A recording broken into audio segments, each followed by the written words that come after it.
With the new year around the corner, fresh gas is sure to strike. So here are 5 things that you can buy to improve your rig, improve your playing, and improve your overall enjoyment of music before you go and buy that new transparent Overdrive pedal. So if you're watching this, you're obviously on YouTube and you're listening to me through speakers of some sort. Have a look at what you're listening to me through. If you're listening through studio monitors, fantastic. You're probably hearing a lot of detail.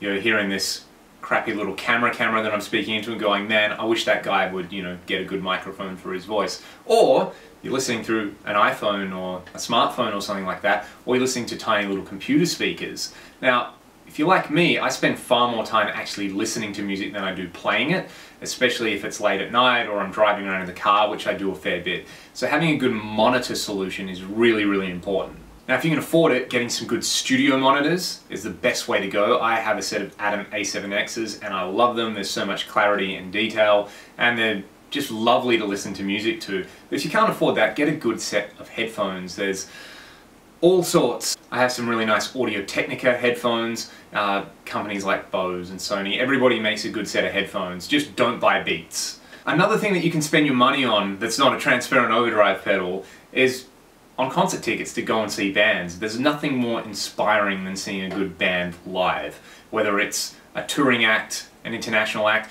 or whether it's just a band starting out. Might be your best mates, for example. Go down and see them at the local pub, support them and buy their merchandise. Bands have it so tough nowadays. They're not making any money off actual physical sales anymore, and what they are making from stuff like streaming is a pittance. So go and buy a t-shirt, go and buy a vinyl album, support your favorite band, go and watch a concert, be inspired. This doesn't just apply to guitar players, but getting your instrument set up is such an overlooked and important part of being able to play well, being able to pull good tones, and basically being able to enjoy playing music. I recently had my old 70s Fender set up, refretted and plecked, and I play that guitar so much more now. It's a far more inspiring instrument to play, and it makes me want to play music. I pick that guitar up and I don't put it down for at least half an hour, which means I'm playing more guitar, which is always a good thing, right? So if you know how to set your own guitar up and you're confident with it, go and do it. Put some new strings on. That's the easiest way to want to play guitar more.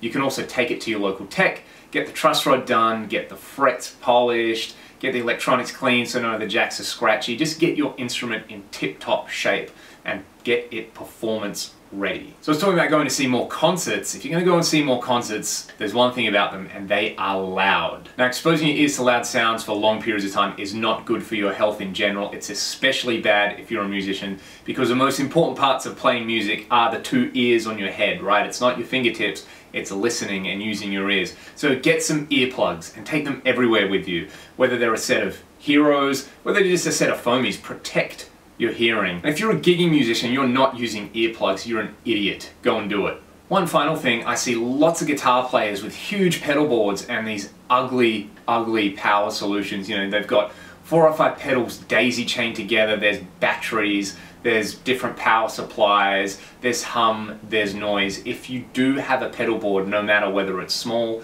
or large, invest in a good, clean power solution.